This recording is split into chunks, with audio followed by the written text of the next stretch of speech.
Mga pagbasa ng mga salita ng makapangyarihang Diyos. Paglalantad sa mga Antikristo. Ika-9 na item. Ginagawa nila ang kanilang tungkulin para lang maging tanyag sila at maisakatuparan ang kanilang sariling mga interes at ambisyon. Hindi nila kailanman isinasaalang-alang ang mga interes ng sambahayan ng Diyos at ipinagkakanulupa ang mga interes na iyon, ipinagpapalit para sa kanilang personal na kaluwalhatian. Ika-9 na bahagi. C. Kung bakit ayaw ng mga Antikristo na maging mga tagapagserbisyo. Ayaw ng mga Antikristo na maging mga tagapagserbisyo at hindi nila matanggap na maging mga tagapagserbisyo. Iniisip nila na sa pagiging mga tagapagserbisyo, magdurusa sila ng matinding pang-iinsulto at diskriminasyon. Kung gayon, ano ba mismo ang gusto nila maging? Ano ang pakay nila nang magsimula silang manampalataya sa Diyos at dumating sa sambahayan ng Diyos? Handa ba silang maging isa sa mga tao ng Diyos, mga tagasunod ng Diyos? Handa ba silang maging isang taong penerpekto? Masaya ba silang maging katulad ni Pedro at Job at matuwa na sa ganito? May sino man bang nagsasabi na masaya silang maging isa sa hinirang na mga tao ng Diyos sa kanyang pananalig sa Diyos, na sapat na iyon para sa Kanya? May sino man bang handa na maging laruan sa mga kamay ng Diyos? Wala. Labis na hindi handa ang mga tao na maging ganito. Kapag dumating sa sambahayan ng Diyos ang sino man, hinahangad nilang makakuha ng mga pakinabang, pagpapala, gantimpala at ng isang korona.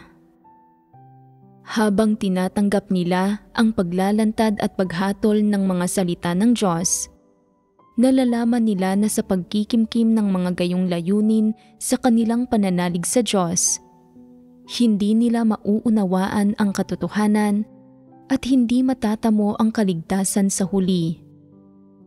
Kaya, nagpapasya ang maraming tao na bitiwan muna ang kanilang pagnanais para sa mga pagpapala, sa korona at sa mga gantimpala, na bitiwan ang lahat ng pakinabang na ito at makinig muna sa kung ano ang sinasabi ng Diyos, kung ano ang kanyang mga hinihingi sa tao, at kung ano ang gusto niyang sabihin sa tao. Nakakaramdam ng lihim na kagalakan sa kanilang puso ang maraming taong nakikinig sa mga salita ng Diyos. Sinasabi nila, "Inilalantad ng Diyos ang aming katiwalian. Inilalantad niya ang aming pangit na tunay na kulay. At inilalantad niya ang diwa namin ng pagkontra sa Diyos at pagiging tutol sa katotohanan. Katunayan ang lahat ng ito. Mabuti na lang at hindi ako nagmadaling iunat ang aking mga kamay para humingi sa Diyos ng magandang kapalaran, biyaya at mga pagpapala. Mabuti na lang at binitiwan ko muna ang mga bagay na ito. Kung hindi ko binitiwan ang mga bagay na ito, hindi ba't magmumukha akong hangal? Ang lahat ng sinasabi ng Diyos ay naglalantad sa kalikasan at diwa ng tao, kaya paano ko maiwawaksi ang mga bagay na iyon? Sinabi ng Diyos na dapat munang simulan ng mga tao ang paggawa ng kanilang tungkulin at makipagtulungan sila sa gawain sa loob ng plano ng pamamahala ng Diyos. Sa prosesong ito, kung ang mga tao ay makakapagsimulang tumahak sa landas ng pag-unawa at pagtanggap sa katotohanan, Magkakaroon sila ng pag-asang makapagtamo ng kaligtasan at maaaring magkamit sila ng maraming pakinabang sa hinaharap. Sa puntong ito, maraming tao ang huminto sa pag-iisip tungkol sa mga bagay na iyon. Ang kanilang magagandang kahilingan, ang kanilang pananabik at mga inaasam para sa hinaharap ay tila hindi na masyadong makatotohanan. Pakiramdam nila na sa sandaling ito, mas makatotohanan, mas mahalaga, at mas kritikal kaysa sa mga kagustuhan at adhikaing iyon kung paano gawin ng maayos ang kanilang mga tungkulin, kung paano tugunan ang mga layunin ng Diyos, at kung paano unawain ang katotohanan at manindigan. Sa makatuwid, sa kritikal na yugtong ito, pinipili ng karamihan sa mga tao na gawin ang kanilang tungkulin, danasin ang gawain ng Diyos, kamtin ang katotohanan, ilaan ang kanilang oras at kabataan, at talikuran ang kanilang pamilya, ang kanilang trabaho, at ang kanilang mga makamundong kinabukasan para sa Diyos at para sa paggampan ng kanilang tungkulin. At iniiwan pa nga ng ilang tao ang kanilang buhay may asawa para dito. Ang mga ganitong uri ng pagpapamalas, pag-uugali at kilos ng mga tao ay walang duda na isang uri ng masunurin at mapagpasakop na saloobin tungo sa mga positibong bagay at sa lahat ng hinihingi na sinasabi ng Diyos. At ang mismong saloobing ito ang kinakailangang kondisyon na dapat taglayin ng mga tao para maunawaan nila ang katotohanan, maisagawa ang katotohanan, para makapagpasakop sila sa Diyos, at sa huli ay makamit nila ang kaligtasan. Ito ang iba't ibang pagpapamalas at kaisipan na taglay ng bawat normal na tao bago siya dumating sa sambahayan ng Diyos para gawin ang kanyang tungkulin.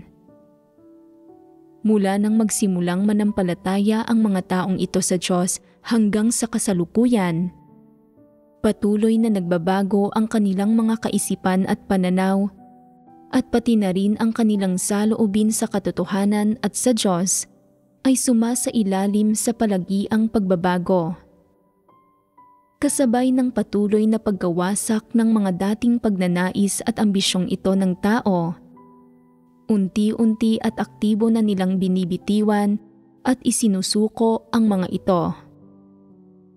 Ito ang mabuting ibinunga sa huli ng pagnanais ng mga tao na makipagtulungan at magpasakop sa Diyos. Isa itong positibo at mabuting pagpapamalas at isa itong magandang resulta. Habang patuloy na umuusad ang mga tao, halos ganap nang nabitiwan ng mga tunay na naghahangad sa katotohanan ang kanilang pagnanais at intensyon na magkamit ng mga pagpapala, at kaya karamihan sa mga tao ay pangunahing hindi gaanong sensitibo o interesado sa iba't ibang pangako ng Diyos sa tao noon. Ito ay dahil kapag sinukat ayon sa katwiran ng isang normal na tao, kung hindi magawa ng isang tao ang kanyang tungkulin sa paraang pasok sa pamantayan at nabibigo siyang maunawaan ang katotohanan, mapapalampas niya ang kanyang pagkakataon na makamit ang lahat ng pagpapalang ipinangako ng Diyos at wala na siyang magiging kinalaman sa mga ito. Dapat maunawaan ng lahat ang pinakasimpleng lohikang ito. Siyempre, maraming tao na ngayon ang nakakaunawa sa gayong katunayan at inaamin at tinatanggap din nila ito. Ang mga antikristo lang ang hindi tumatanggap nito. Bakit hindi nila ito tinatanggap? Dahil mga antikristo sila. Hindi nila tinatanggap ang katunayang ito, at kaya ano ang gusto nilang gawin? Kapag dumarating sila sa sambahayan ng Diyos, sinisiyasat nila ang mga salita ng Diyos at natatagpuan nila sa mga ito ang iba't ibang titulo at katayuan tulad ng persona ng Diyos, mga panganay na anak, mga anak ng Diyos, mga tao ng Diyos, at mga tagapagserbisyo, at nagniningning ang kanilang mga mata. Mabilis na natutugunan ang kanilang mga pagnanais at ambisyon at iniisip nila. Masyadong ordinaryo ang maging isa sa mga anak ng Diyos. Karamihan sa mga tao ay mga anak ng Diyos. Ang pagiging isa sa mga tao ng Diyos ay nangangahulugan ng pagiging isang karaniwang tao, parte ng masa, isang ordinaryong tao lang na walang kapangyarihan o impluwensya. At huwag mong isipin na gawin akong tagapagserbisyo. Hanggat nabubuhay ako, wala akong magiging kinalaman sa pagiging tagapagserbisyo. Ganap na wala itong kaugnayan sa akin. Kaya, pinagtutuunan nila ang dalawang titulo, persona ng Diyos at mga panganay na anak.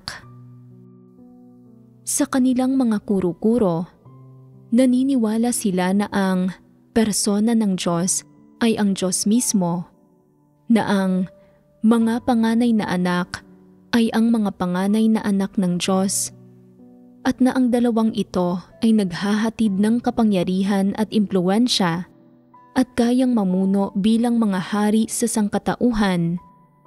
Kontrolin ang mga tao, kontrolin ang hinirang na mga tao ng Diyos, magtaglay ng ganap na kapangyarihan at magkaroon ng kapangyarihan na siyang maging tagapagdesisyon, ng kapangyarihan na maging leader, at ng kapangyarihan na manipulahin ang mga tao at magpasya kung mabubuhay o mamamatay ang mga tao. Naniniwala sila na napakalaki ng mga kapangyarihang ito. Kaya imposible na gawin silang mga tagapagserbisyo. Kung sila ang papipiliin, pipiliin nilang maging mga panganay na anak o persona ng Diyos. Kung hindi, titigil sila sa pananampalataya sa Diyos. Kapag gumagawa sila ng kanilang tungkulin o kumikilos bilang mga leader at manggagawa sa sambahayan ng Diyos, kumikilos, nagbabayad ng halaga, nagdurusa, at nagpaparoot parito sila sa paghahangad ng dalawang layong ito. Sa panahong ito, patuloy silang nagkakalkula kung gaano nakalayo ang narating nila habang nagpaparoot parito sila. Kung ilang tao na ang nakamit nila sa pangangaral ng Ebanghelyo, kung ilang tao ang gumagalang at tumitingala sa kanila, kung lumalapit ba sa iba o sa kanila ang mga kapatid na may mga problema kapag sila ang namumuno sa iglesia, at kung kaya ba nilang kontrolin at impluwensyahan ang mga kaisipan at pananaw ng iba. Patuloy silang nagkakalkula, nagtitimbang at nagmamasid sa mga bagay na ito. Naglalayong matamo ang nais nila, ang mamuno bilang mga hari sa sambahayan ng Diyos. Normal na nakakagawa ng tungkulin ng isang nilikha ang karamihan sa mga tao pagkatapos nilang dumating sa sambahayan ng Diyos at makaunawa ng ilang katotohanan. Ngunit hindi ang mga antikristo. Naniniwala sila na galing sila sa isang marangal na lahi, na parte sila ng isang marangal at espesyal na grupo, at na dapat silang tawaging dakila sa sambahayan ng Diyos. Kung hindi, hindi sila mananampalataya sa Diyos. Kung mananampalataya man sila sa Diyos, dapat silang parangalan bilang dakila sa sambahayan ng Diyos at maging pinakanangunguna. Kasabay nito, kinakalkula at tinatantya rin nila kung gaano nakarami ang kanilang kredito sa talaan ng Diyos at kung sapat na ba silang kalipikado na mamuno bilang mga hari kasama ang Diyos. Sa makatuwid, ang pinanggagalingan, pinagmumulan at motibasyon ng ilang antikristo sa pagpunta sa sambahayan ng Diyos para gawin ang kanilang tungkulin ay upang pumunta sa kanyang sambahayan para mamuno bilang mga hari. Tiyak na ayaw nilang gawin ang kanilang tungkulin para lang maging mga ordinaryo at pinaka-hindi mahalagang tagasunod. At sa sandaling mapawi ang kanilang ambisyon at pagnanais, bigla silang nagiging mapanlaban at tumatanggi silang gawin ang kanilang tungkulin. May ilang tao sa sambahayan ng Diyos ngayon na ilang taon nang gumagawa ng kanilang tungkulin. Hindi maayos ang paggawa nila sa lahat ng bagay at natitiwalag sila saan man nila ginagawa ang kanilang tungkulin. Dahil mayroon silang kahindik-hindik na pagkatao at mababang integridad, dahil hindi nila hinahangad ang katotohanan, at mayroon silang malupit at buktot na disposisyon na tutol sa katotohanan, sa huli ay itinatakwil sila ng mga kapatid. Sa oras na makita nilang mauuwi na sa wala ang kanilang pagnanais para sa mga pagpapala at hindi na matutupad ang kanilang pangarap na makapamuno bilang hari at mamukod-tangi sa sambahayan ng Diyos, paano sila namumuhay sa kanilang pribadong buhay? Hindi nila binabasa ang mga salita ng Diyos. Hindi sila nakikinig ng mga himno. Hindi sila dumadalo sa mga pagtitipon. Hindi nila pinapansin ang sambahayan ng Diyos kapag hiningi sa kanila na gumawa ng tungkulin at kinakailangan pa silang tawagan, yayain, at paalalahanan ng mga kapatid kapag oras na ng pagdalo sa mga pagtitipon. Ang ilan sa kanila ay nag-aatubiling patuloy na dumalo sa mga pagtitipon, pero hindi sila nagsasalita habang nagtitipon. Hindi sila nakikipagbahaginan at nasusuklam sila sa lahat ng sinasabi ng iba at ayaw nilang marinig ito. Kapag nagdarasal ang mga kapatid, ipinipikit din nila ang kanilang mga mata, pero wala silang sinasabi. Wala silang masabi sa Diyos. At ano ang ginagawa ng ibang tao sa panahon ng mga pagtitipon, kapag nakikinig ng mga sermon o kapag nakikipagbahaginan ang mga kapatid tungkol sa katotohanan? Ang ilan ay natutulog, ang ilan ay tumitingin sa kanilang telepono at nagbabasa ng balita, ang ilan naman ay nakikipagdaldalan sa iba, at ang ilan ay naglalaro ng online games.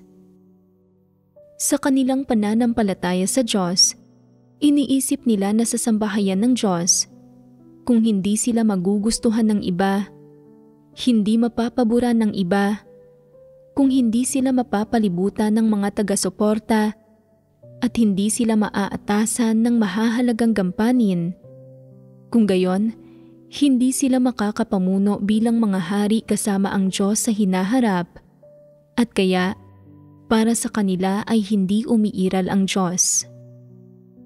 Para sa kanila, ang pag-iral ng Diyos ay nakaugnay sa kung maaari ba silang makatanggap ng mga pagpapala o hindi. Hindi ba't ganito umasal ang mga antikristo? Naniniwala sila na kung hindi sila hahayaan ng isang Diyos na tumanggap ng mga pagpapala, hindi siya Diyos at wala siyang katotohanan, at natanging isang Diyos na maaaring magpahintulot sa kanila na kumilos ng walang pakundangan, agawin ang kapangyarihan sa iglesia at mamuno bilang mga hari sa hinaharap ang isang Diyos. Ito ang lohika ni Satanas. Binabaliktad nito ang tama at mali at binabaluktot ang mga katunayan. Bilang mga mananampalataya sa Diyos, Kaya hindi nila masundan ang mga yapak ng Diyos at ayaw nilang gawin ang kanilang tungkulin ay dahil tutol sila sa katotohanan. Dahil sa kanilang puso, iginagalang lamang nila ang mga pilosopiya ni Satanas, ang kaalaman, kasikatan, pakinabang at posisyon. Itinatatwa nila na ang Diyos ay katotohanan. Hindi nila binibigyang pansin ang gawain ng Diyos.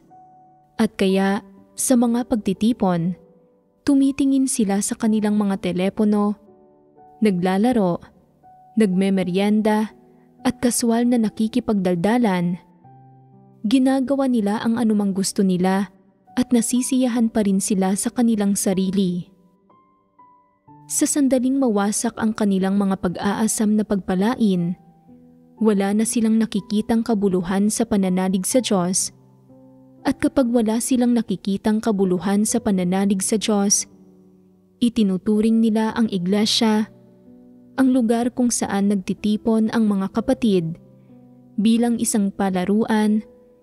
Itinuturing nilang oras ng paglilibang ang oras ng pagtitipon, at para sa kanila, ang mga pagtitipon at pakikinig sa mga sermon ay nakakasakal, nakakabagot at nakakainip.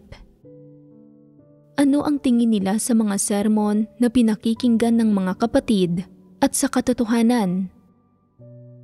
Itinuturing nila ang mga ito bilang mga slogan, bilang walang batayang kalokohan, at nasasayangan sila sa oras na ginugol sa pakikipagtipon sa mga kapatid. Hindi ba't nabunyag na ang mga taong ito?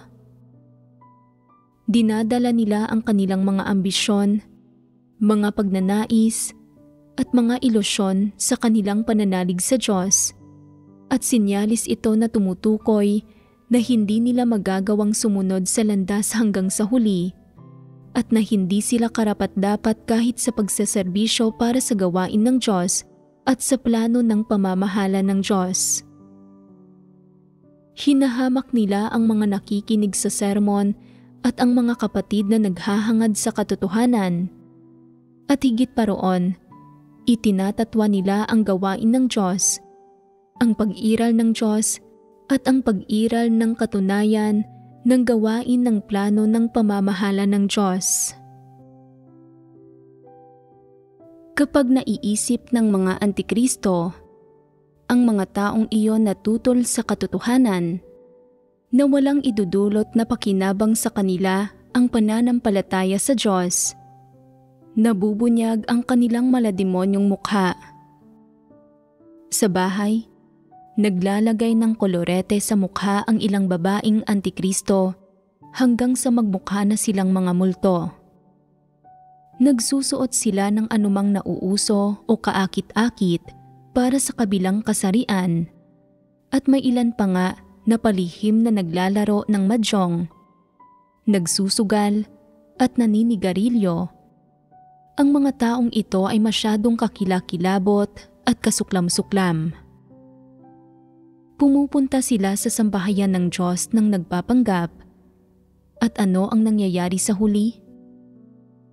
Hindi nila kayang mapanatili ito, hindi ba?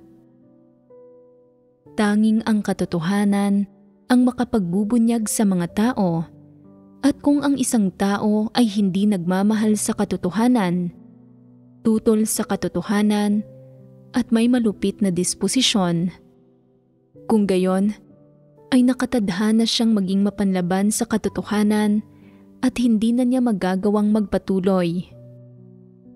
Kailangan pa bang itiwalag ng iglesia ang mga gayong tao? Kailangan pa ba silang kondinahin ng Diyos? Kailangan pa bang itakwil ng Diyos ang gayong tao? Hindi. Hindi talaga sila pinapansin ng Diyos. Para sa Diyos, mga kulisap lang ang mga taong ito. Hindi karapat-dapat kahit na maging mga tagapagserbisyo. Sadyang hindi sila kalipikado. Kapag mayroon silang napakamapanghamak na saloobin tungkol sa mga pagtitipon, sa buhay iglesia at sa kanilang tungkulin, Ano ang pinatutunayan nito? Hindi sila binabantayan o pinoprotektahan ng Diyos, ni pinangungunahan ng Diyos. Hindi siya nagsasagawa ng anumang gawain ng pagbibigay liwanag, pagpapatnubay, o pagdidisiplina sa kanila, kaya't namumuhay sila ng gayong masama at pangit na buhay. Ngunit iniisip nila mismo, hindi ako nananampalataya sa Diyos. Malaya ako. Kayong mga nananampalataya sa Diyos, kailangan ninyong magdusa at magbayad ng halaga. Talikuran ang inyong pamilya at propesyon, samantalang hindi ko kailangang magdusa ng kahit ano. Pwede akong magtamasa ng kaginhawaan sa bahay, magtamasa sa mga kasiyahan ng laman, at magsaya sa mga kaaliwan ng buhay. Naniniwala sila na nakamit na nila ang kaligayahan at kalayaan. Pinapansin ba sila ng Diyos? Hindi. Bakit hindi? Para sa Diyos, ang mga taong ito ay mga kulisap, hindi mga tao, at hindi karapat-dapat sa kanyang atensyon. Kung hindi sila pinapansin ng Diyos, ililigtas pa ba niya sila? Dahil hindi sila ililigtas ng Diyos, may kinalaman ba sa Diyos ang ginagawa nila? May kaugnayan ba ito sa mga atas administratibo ng sambahayan ng Diyos? Wala.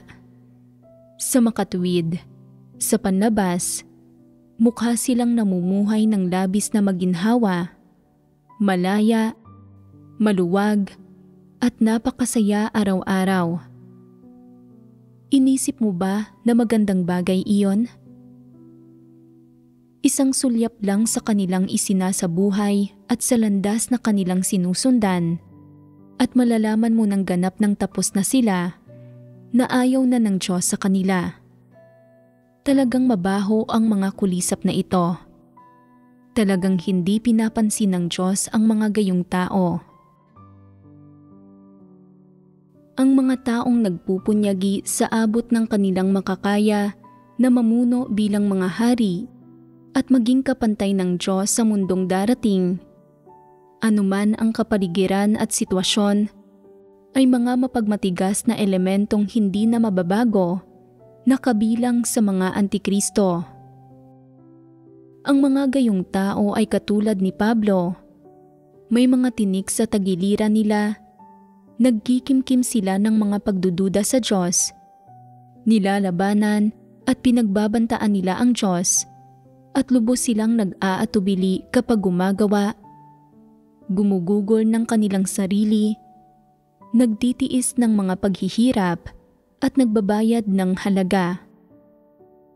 Ginagawa nila ang mga bagay na ito para lang ipagpalit sa isang korona at para magawang mamuno bilang mga hari sa mundong darating. Hindi ba't kahabag-habag pakinggan ang mga antikristo dahil sa buong prosesong ito? Sa totoo lang, hindi sila kahabag-habag. Bukod sa hindi sila kahabag-habag, medyo katawa-tawa rin sila. Pagkatapos sabihin ng Diyos ang napakaraming bagay, kung hindi pa rin nila nauunawaan ang katotohanan, kalimutan mo na lang. Paanong hindi nila maunawaan ang wika ng tao? Paanong hindi nila maintindihan ang gayon kasimpleng prinsipyo? Kung hindi mo isinasagawa ang katotohanan, hindi mo makakamit ang pagbabago sa disposisyon o ang kaligtasan. At kahit pa nangako sa iyo ang Diyos, hindi mo iyon matatamo. Anumang ipinapangako ng Diyos sa tao ay may kondisyon. Hindi siya nangangako ng walang dahilan o mga kondisyon. May mga hinihingi ang Diyos sa tao at hindi kailanman nagbabago ang mga hinihinging ito. Hindi lalabag ang Diyos sa katotohanan at hindi rin niya babaguhin ang kanyang mga layunin. Kung naintindihan mo ang puntong ito, mapagmatigas ka pa rin bang kakapit sa iyong mga pagnanais at ambisyon? Tanging mga hangal at walang katwiran na tao ang mapagmatigas na kakapit sa mga ganitong bagay. Ang mga taong may normal na pagkamakatwiran at normal na pagkatao ay dapat bumitiw sa mga bagay na ito at maghangad sa nararapat nilang hangarin, tamuhin at pasukin. Dapat muna nilang matugunan ang mga hinihingi ng Diyos. Pangalawa, ano pa ang dapat maunawaan ng mga taong may normal na pagkamakatwiran? May mga propesiya sa Biblia na nagsasabing mamumuno tayo bilang mga hari kasama ang Diyos magpasawalang hanggan at sa kasalukuyang gawain ng Diyos. Binabanggit din niya ang persona ng Diyos, mga panganay na anak, mga anak ng Diyos, mga tao ng Diyos, at iba pa. Ikinaklasipika ang mga tao sa iba't ibang antas at titulo. Dahil ipinangako ng Diyos ang mga bagay na ito sa tao, bakit hindi hangarin ng mga tao ang mga ito? Kung gayon, ano ang dapat na tamang pagkaarok at tamang pamamaraan? Kung itinuturing ng isang tao bilang mga layon na dapat hangarin ang pamumuno bilang hari at ang mga pangako ng Diyos, ito ba ang tamang landas? Tiyak na hindi. Hindi ito positibo. Masyado itong nahaluan ng sariling kagustuhan ng tao at taliwas sa katotohanan ang landas na ito. May ilang tao na nagsasabi, "Dahil ipinangako mo ito, bakit hindi mo kami pahintulutang mata mo ito? Dahil sinabi mo ang lahat ng bagay na ito at ipinahayag ang mga ito ng hayagan sa buong sangkatauhan, bakit hindi mo kami pahintulutang hangarin ito?" Nauugnay ito sa katotohanan. Walang sino man ang nakaunawa nito mula pa sa pinakasimula hanggang ngayon. Sa aling aspekto ng katotohanan ito nauugnay? Kailangan mo itong tingnan sa ganitong paraan. Nangako ang Diyos sa tao at mula sa Diyos, nalaman ng tao ang ideya ng pamumuno bilang mga hari, pati na rin ang iba't ibang titulo tulad ng persona ng Diyos, mga panganay na anak, mga anak ng Diyos, at iba pa. Gayunpaman, mga titulo lang ito. Tungkol sa kung anong titulo ang nauugnay sa kung sinong mga tao ay nakasalalay sa paghahangad at paggampan ng isang individual. Anumang titulo ang ibinibigay sa iyo ng lumikha, ganoon ka. Kung hindi ka niya binibigyan ng titulo, wala ka lang. Isang pangako lang ito mula sa Diyos, hindi isang bagay na may karapatan ang mga tao o na nararapat para sa kanila. Siyempre, ang pangakong ito ay isang layon na ninanais ng mga tao, pero ang layong ito ay hindi ang landas na dapat tahakin ng mga tao at wala itong kinalaman sa landas na tinatahak ng mga tao. Sino ang may karapatan na magdesisyon sa usaping ito? Ang Diyos. Tama. Kailangang maunawaan ito ng mga tao. Kung sasabihin ng Diyos na mayroon siyang ibibigay sa iyo, mayroon ka ng bagay na iyon. Kung sinasabi niyang binabawi niya ito mula sa iyo, wala kang tinataglay, wala kang anuman. Kung sasabihin mo na, hahangarin ko ito kahit na hindi ito ibigay sa akin ng Diyos, at kung ibibigay ito sa akin ng Diyos, syempre, ay tatanggapin ko ito bilang isang bagay na nararapat lang. Mali ito. Bakit mali ito? Lumalabag ito sa isang malaking kabawalan. Hindi mo kinikilala ang katunayan na ang Diyos ay palaging magiging Diyos at ang tao ay palaging magiging tao. Ito ang dahilan kung bakit mali ito. May ilang tao na nagsasabi, ipinropesiya ito sa Biblia. Sa maraming lugar, sinasabi sa Biblia na mamumuno tayo bilang mga hari kasama ang Diyos magpasawalang hanggan. Bakit nasasabi ito ng Diyos pero hindi natin ito maaaring hangarin? Ito ba ang katwirang dapat taglayin ng isang nilikha? Itinuturing mong mabuting bagay ang pangako ng Diyos sa mga tao na mamuno bilang mga hari at hinahangad mo ito. Pero nagsalita na rin ang Diyos tungkol sa mga tagapagserbisyo. Naghahangad ka ba na magserbisyo ng maayos para sa Diyos?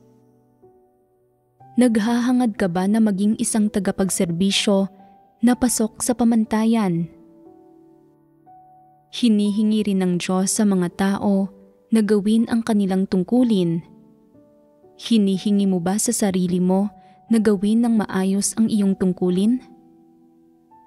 Hinihingi rin ng Diyos na kumilos ang mga tao bilang mga nilikha.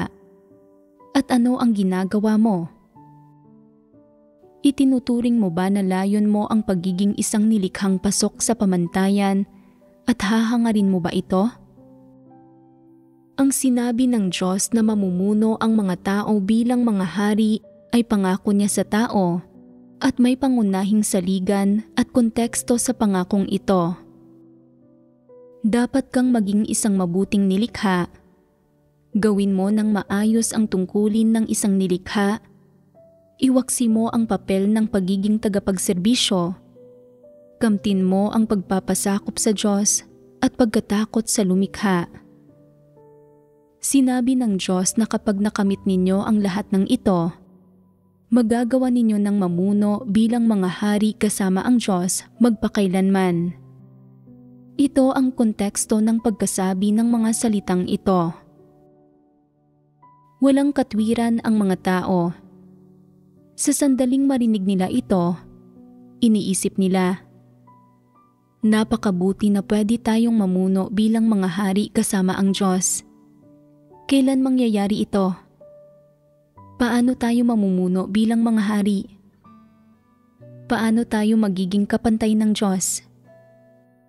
Sino ang mga paghaharian natin? Sino ang mga pamumunuan natin? Paano tayo maghahari? Paano tayo magiging mga hari? Hindi ba't walang katwiran ang mga tao? Bagamat isa itong pangako ng Diyos sa tao, isang bagay na sinabi niya para marinig ng tao, ipinapaalam sa mga tao na may ganitong kamanghamanghang bagay, dapat mo ring sukatin ang sarili mo. Sino ka ba? May ganitong ideya ang Diyos at handa siyang tulutan ang tao na mamuhay sa ganitong paraan kasama niya. Ngunit kalipikado ka bang makamit ito? Bakit hindi mo itanong sa Diyos? Bago namin matamo ang pangakong ito, ano ang mga hinihingi mo sa amin? Meron ka bang kailangang ipagawa sa amin? Ano ang kailangan muna naming makamit bago namin matamo ang pangakong ito? Hindi mo tinatanong ang mga bagay na ito, basta mo na lang itong hinihingi. Hindi ba't kawalan ito ng katwiran? Walang ganitong uri ng katwiran ang tao. Kapag nakakakita ang mga tao ng isang kapaki-pakinabang na bagay, inaabot nila ito at sinusunggaban. Ang mga tao ay parang mga bandido. Kung hindi mo ibibigay sa kanila ang gusto nila, magagalit sila, magiging mapanlaban, at magsisimulang mambatikos ng pasigaw. Hindi ba't ganito ang mga tao? Ganito ang kababaan ng sangkatauhan. Ang isang dahilan kung bakit walang katwiran ang tao ay na hindi pa rin nauunawaan ng mga tao ang katotohanan. Wala itong kinalaman sa kanilang mga tiwaling disposisyon. Ngunit kapag hindi ibinibigay sa kanila ang gusto nila, nagagalit sila, nagsasalita ng masama, namumuhi, at naghihiganti. Ano ito? Ito ang paglitaw ng malademonyong mukha ni Satanas. Ito ang kanilang mga satanikong tiwaling disposisyon. Kaya, ukol sa pangako ng Diyos sa sangkatauhan, ang ipinapamalas ng bawat tao sa harap ng Diyos ay hindi nakalulugod sa Kanya. Agad na iniaabot ng mga tao ang kanilang mga kamay, nagnanais, nang hindi alam ang kanilang lugar, agad na humihingi, at kapag hindi nila makuha ang kanilang hinihingi, nagninilay-nilay sila kung ano ang maaari nilang gamitin bilang kapalit nito. Tinatalikuran nila ang kanilang pamilya at propesyon. Nagdurusa sila at nagbabayad ng halaga. Nagpaparoot parito at gumugugol ng kanilang sarili. Ipinangangaral nila ang ebanghelyo at nagkakamit sila ng mas maraming tao. Nagtatrabaho sila ng higit pa. At ginagamit nila ang mga bagay na ito para ipagpalit sa gusto nila. Kung hindi nila maipagpalit ang mga bagay na ito para sa gusto nila, nagagalit sila ng labis, napupuno ng pagkamuhi ang puso nila, at nagiging tutol sila sa anumang may kinalaman sa pananalig sa Diyos. Kung pakiramdam nila ay maaari nilang ipagpalit ang mga bagay na ito para sa gusto nila, kung gayon ay araw-araw nilang pinananabikan na matapos na agad ang gawain ng Diyos, na mabilis na lipulin ng Diyos si Satanas, na mabilis na tapusin ang sangkatauhan, na mabilis na pababain ang mga kalamidad. Kung hindi, pakiramdam nila ay hindi nila makakayang magtagal. Ano ang ibinubunyag ng bawat tao sa presensya ng katotohanan? Ibinubunyag nila ang mga disposisyon tulad ng pagiging tutol sa katotohanan at pagiging malupit. Kung titingnan ito ngayon, ang kayabangan, panlilinlang at paminsan-minsang pagiging matigas ng kalooban ng mga tao ay maaaring ituring na banayad at hindi gaanong malubha sa lahat ng tiwaling disposisyon ng sangkatauhan. Ang mga tiwaling disposisyon na higit na taglay ng sangkatauhan na mas malubha at mas malalim ay iyong kabuktutan, pagiging tutol sa katotohanan at pagiging malupit. Ito ang mga nakamamatay na elemento sa mga tiwaling disposisyon ng tao. Siyempre, pagdating sa mga antikristo, mas lalong malubha ang mga disposisyong ito. At kapag ibinubunyag nila ang mga ito, hindi nila sineseryoso ang mga ito, hindi nila sinusuri ang mga ito, wala silang nararamdamang anumang pagkakautang sa Diyos, mas lalong hindi nila nararamdaman na mayroon talaga silang anumang problema. Hindi nila tinatanggap ang katotohanan, hindi nila kilala ang kanilang sarili, at lalong hindi posible para sa kanila na magsisi. Sa makatuwid, anuman ang sitwasyon, ang kapaligiran o ang konteksto, itinuturing nila ang pamumuno bilang mga hari, ang pinakamatayog at pinakamagandang pangakong naibigkas ng Diyos bilang kanilang layon na dapat nilang hangarin. Gaano ka man makipagbahaginan sa kanila tungkol sa katotohanan, hindi nila bibitiwan ang paghahangad na ito. Sa halip ay igigiit nilang sumunod sa kanilang sariling landas, at dahil dito, hindi sila maliligtas. Sobrang kakilakilabot ng mga taong ito. Mula sa ibinubunyag ng mga taong ito, makikita mo mismo kung ano ang disposisyon at tunay na mukha ni Satanas.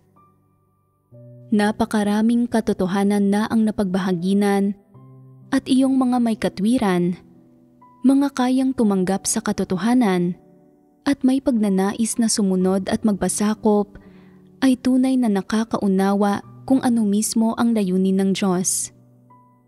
Hindi na sila masidhing naghahangad ng posisyon, kinabukasan at tadhana, kundi handa na silang magsisi sa ilalim ng paglalantad ng mga salitang ito ng Diyos. Handang bitiwan ang kanilang pagnanais para sa mga pagpapala, hangarin ang katotohanan, magpasakop sa Diyos at palugurin ang Diyos at magsikap na tamuhin ang kaligtasan. Kung titingnan ngayon ang mga panloob na pagnanais ng karamihan sa mga tao, nagkaroon ng pangunahing pagbabago ang mga layong hinahangad nila. Handa na silang gawin ang kanilang tungkulin sa paraang pasok sa pamantayan, maging mga tunay na nilikha at matamo ang kaligtasan.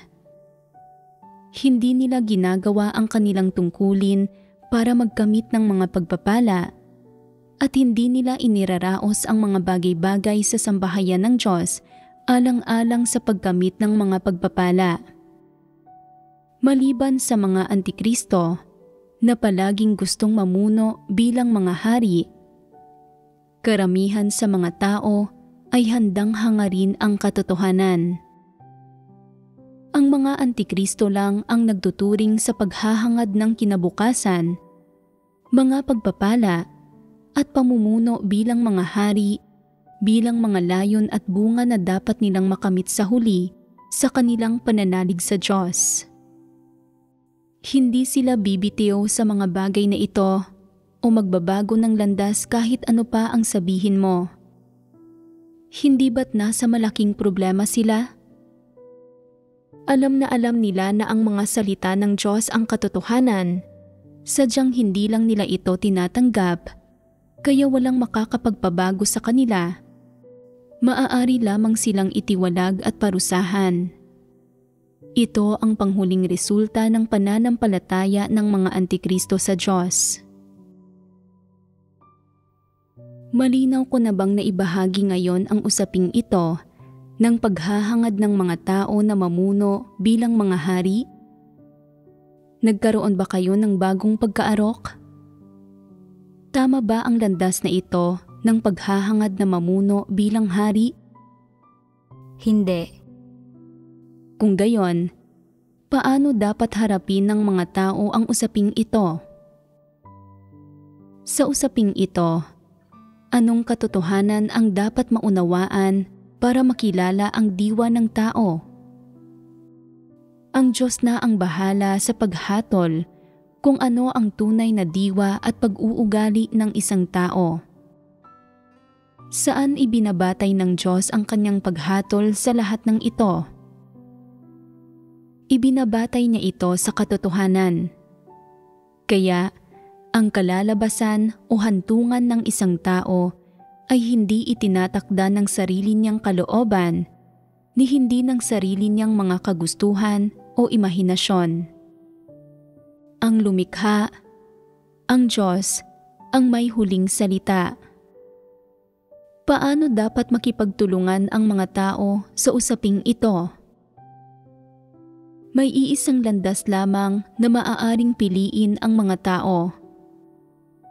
Kung hinahanap nila ang katotohanan, nauunawaan ang katotohanan, sinusunod ang mga salita ng Diyos, kung nakakapagpasakop sila sa Diyos at nagtatamo ng kaligtasan, saka lang sila magkakaroon sa huli ng magandang katapusan at magandang tadhana. Hindi mahirap isipin ang mga kinabukasan at tadhana ng mga tao kung gagawin nila ang kabaligtaran. Kaya sa bagay na ito, huwag tingnan kung ano ang ipinangako ng Diyos sa tao, kung ano ang sinasabi ng Diyos tungkol sa kalalabasan ng sangkatauhan, kung ano ang inihanda ng Diyos para sa sangkatauhan. Walang kinalaman ang mga ito sa iyo. Gawain ang mga ito ng Diyos. Hindi matatamo ang mga ito sa pamamagitan ng pag-agaw, paghingi o pakikipagpalitan para sa mga ito. Bilang isang nilikha, ano ang dapat mong gawin? Dapat mong tuparin ang iyong tungkulin. Gawin ang nararapat mong gawin ng buong puso, isip at lakas mo. Ang iba, mga bagay na may kinalaman sa mga kinabukasan at tadhana at ang kahahantungan ng sangkatauhan sa hinaharap. Ang mga ito ay hindi mga bagay na mapagpapasyahan mo. Nasa mga kamay ng Diyos ang mga ito. Ang lahat ng ito ay nasa ilalim ng kataas-taasang kapangyarihan ng lumikha. Isinaayos niya ito at walang kinalaman sa sino mang nilikha. Sinasabi ng ilang tao, bakit ito sinasabi sa amin kung wala naman itong kinalaman sa amin? Bagamat walang kinalaman ito sa inyo, mayroon itong kinalaman sa Diyos. Ang Diyos lamang ang nakakaalam ng mga bagay na ito. Ang Diyos lamang ang makapagsasalita ukol sa mga ito. At ang Diyos lamang ang may karapatang ipangako ang mga bagay na ito sa sangkatauhan. At kung nalalaman ng Diyos ang mga ito, hindi ba dapat magsalita ang Diyos tungkol sa mga ito? Isang pagkakamali na hangarin pa rin ang iyong mga kinabukasan at tadhana kapag hindi mo alam kung ano ang mga ito. Hindi hiningi ng Diyos sa iyo na hangarin ang mga ito, ipinapaalam lamang niya sa iyo. Kung nagkakamali ka ng paniniwalang sinasabi sa iyo ng Diyos na gawin itong layon ng iyong paghahangad, kung gayon, lubos kang walang katwiran at hindi mo taglay ang isipan ng normal na pagkatao. Sapat nang may kabatiran sa lahat ng ipinapangako ng Diyos. Dapat mong kilalanin ang isang katotohanan. Anumang uri ng pangako ito, mabuti man ito o pangkaraniwan, isa man itong bagay na gusto ng mga tao o isang bagay na hindi sila masyadong interesado, lahat ng ito ay nasa ilalim ng kataas-taasang kapangyarihan, mga pagsasaayos at mga pagtatakda ng lumikha. Ang pagsunod at paghahangad lamang ayon sa tamang direksyon at landas na ipinakita ng lumikha ang siyang tungkulin at obligasyon ng isang nilikha. Tungkol sa kung ano ang makakamit mo sa huli, at alin sa mga pangako ng Diyos ang may parte ka, nakabatay itong lahat sa iyong paghahangad, sa landas na iyong tinatahak at sa kataas-taasang kapangyarihan ng lumikha.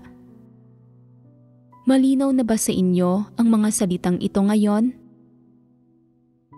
At makatutulong ba ang mga salitang ito na matugunan ang inyong mga ambisyon at pagnanais? O makatutulong ba ang mga ito sa inyo na sumunod sa tamang landas sa buhay para sa paghahangad sa katotohanan? Makatutulong sa amin ang mga ito na hangarin ang katotohanan at sundan ang tamang landas sa buhay. Para sa mga nagtataglay ng normal na pagkatao at katwiran, na nagmamahal sa mga positibong bagay at sa katotohanan, bukod sa hindi sila nadidismaya kapag naririnig nila ang mga salitang ito, nagiging matatag din sila sa kanilang pananalig na hangarin ang katotohanan at tanggapin ang pagliligtas ng Diyos.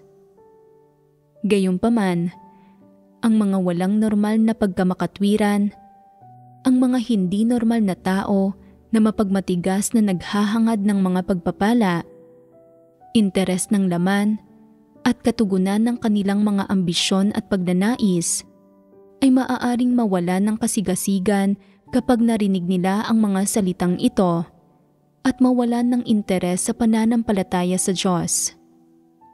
Siyempre, mayroon ding ilang tao na hindi alam kung paano manampalataya kapag narinig nila ang mga salitang ito. Hindi ba't napakahalaga para sa mga tao na maunawaan ang katotohanan? Hindi ba't mas naaakay ng katotohanan ang mga tao na sumunod sa tamang landas at palugurin ang Diyos? Tanging ang katotohanan ang makakapagbigay daan sa mga tao na matamo ang kaligtasan. Kung hindi mo nauunawaan ang katotohanan, madalas kang maliligaw, magkakamali, at magdurusa ng mga kawalan kapag nasa landas patungong kaligtasan. At kapag umabot ka na sa dulo ng landas sa iyong pananalig, hindi ka talaga magtataglay ng anumang katotohanang realidad at ikaw ay lubusang magiging isang tagapagserbisyo. Kung sa lahat ng taon ng pananampalataya mo sa Diyos ay ginagampanan mo ang papel ng isang tagapagserbisyo at hindi mo magawang maging isang nilikhang pasok sa pamantayan sa huli, kung gayon ay isa iyong trahedya.